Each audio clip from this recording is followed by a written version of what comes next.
মধ্যপ্রাচ্যে অবস্থানরত প্রবাসী বাংলাদেশিদের নিরাপত্তা নিশ্চিত করতে সরকার কূটনৈতিকভাবে কাজ করে যাচ্ছে বলে জানিয়েছে পররাষ্ট্র প্রতিমন্ত্রী শামা আবুল ইসলাম। তিনি বলেন, চলমান যুদ্ধ পরিস্থিতির কারণে অনেক প্রবাসী কষ্টে আছেন। তাদের নিরাপত্তা নিশ্চিত করা এবং প্রয়োজনে দেশে ফিরিয়ে আনার জন্য সরকার সর্বোচ্চ চেষ্টা চালাচ্ছে। মঙ্গলবার ফরিদপুরের সালতা উপজেলার গট্টি ইউনিয়নের সিংহপ্রতাপ গ্রামের সাবেক ইউপি চেয়ারম্যান ইমামুল ইসলাম তারা মিয়ার বাড়িতে আয়োজিত এক ইফতার মাহফিলে প্রধান অতিথির বক্তব্যে তিনি এসব কথা বলেন। প্রতিমন্ত্রী বলেন, আমাদের অঞ্চলের অনেক মানুষ মধ্যপ্রাচ্যে কর্মরত। কূটনৈতিক ও পররাষ্ট্র নীতির মাধ্যমে আমরা চেষ্টা করছি তারা যেন নিরাপদে থাকতে পারে এবং প্রয়োজনে সুস্থভাবে দেশে ফিরতে পারেন। একই সঙ্গে আমরা চাই যুদ্ধ পরিস্থিতির দ্রুত অবসান হোক, কারণ এই বৈশ্বিক সমস্যার একমাত্র সমাধান কূটনৈতিক আলোচনা।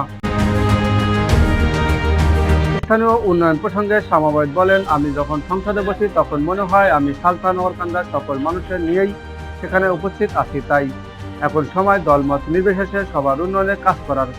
ঝগড়া বিবাদ নয়, বরং মানুষের কল্যাণে কাজ করতে হবে। নির্বাচনী প্রতিশ্রুতির কথা উল্লেখ করে তিনি জানান, সালথায় একটি গার্লস স্কুল ও একটি নতুন বিদ্যালয় স্থাপনের উদ্যোগ নেওয়া হয়েছে এবং এ লক্ষ্যে কাজ শুরু হয়েছে। নেতাকর্মীদের উদ্দেশ্যে তিনি বলেন, নির্বাচনে কি হয়েছে তা না দেখে ঐক্যবদ্ধভাবে জনগণের জন্য কাজ করতে হবে। নেতারা ঐক্যবদ্ধ থাকলে জনগণের সমস্যাও কমে যাবে এবং উন্নয়ন কাজ সহজ হবে। সরকারের বিভিন্ন উদ্যোগ তুলে ধরে প্রতিমন্ত্রী বলেন, স্বল্প সময়ের মধ্যেই সরকার জনগণের কাছে দেওয়া প্রতিশ্রুতি বাস্তবায়ন শুরু করেছে। ইতিমধ্যে ফ্যামিলি কার্ড কার্যক্রম চালু হয়েছে, যা নারীদের ক্ষমতায়নে ভূমিকা রাখছে। কৃষকদের 10,000 টাকা পর্যন্ত সুদ ঋণ মওকুফ করা হয়েছে। খাল খনন কার্যক্রম শুরু হয়েছে এবং ঈদের পর কৃষক কার্ড বিতরণ করা হবে। তিনি আরো বলেন, বিএনপি যা প্রতিশ্রুতি দেয় তা বাস্তবায়ন করে। আপনাদের সন্তান হিসেবে আমি আমার দেওয়া প্রতিশ্রুতি অক্ষরে অক্ষরে পালন করব।